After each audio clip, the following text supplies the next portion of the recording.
There are calls for a focus on gender when Malaysian Prime Minister Ismail Sabri unveils the country's budget tomorrow. Advocacy groups say that the pandemic has hit women harder than men. Afifa Arifin reports. Times have been hard for 47-year-old Ina.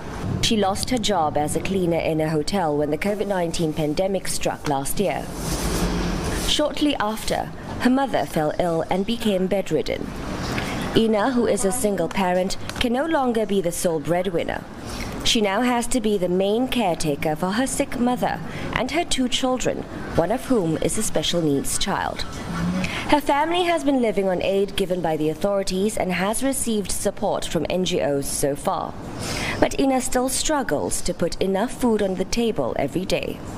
Sejak COVID ni kadang-kadang memang dia menyusahkan kita lah kan. Kita nak berniaga pun tak boleh.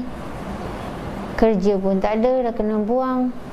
Saya pun ada juga dulu pernah give up sekali sampai rasa macam nak terjun bangunan dah.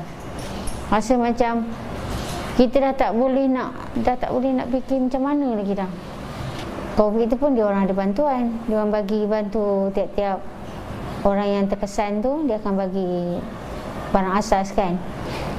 Tapi kadang kalau barang asas pun bukan mencukupi pun. Bila air. Ina tells me she's pressing on for the sake of her children and advises those sharing her plight to keep on fighting.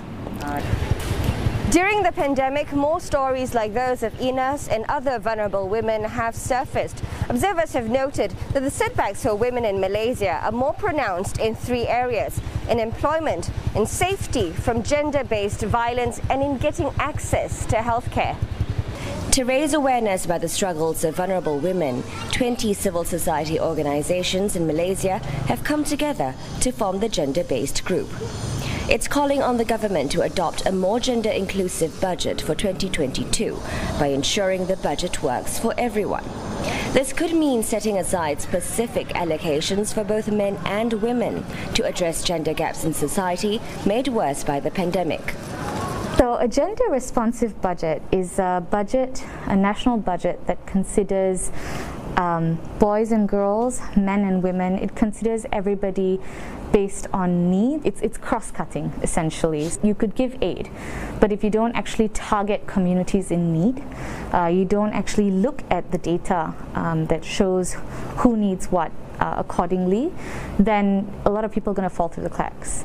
Opposition MPs from Pakatan Harapan are also committed to debating for a gender-sensitive budget 2022. Component party PKR also launched a roadmap earlier this week with the aim of achieving gender equality by 2030. We have managed, we, the opposition in Pakatan Harapan, have managed to convince the Minister of Finance that this is gender-responsive budget is the tool that is needed to achieve gender equality, which are many areas that we have to look at.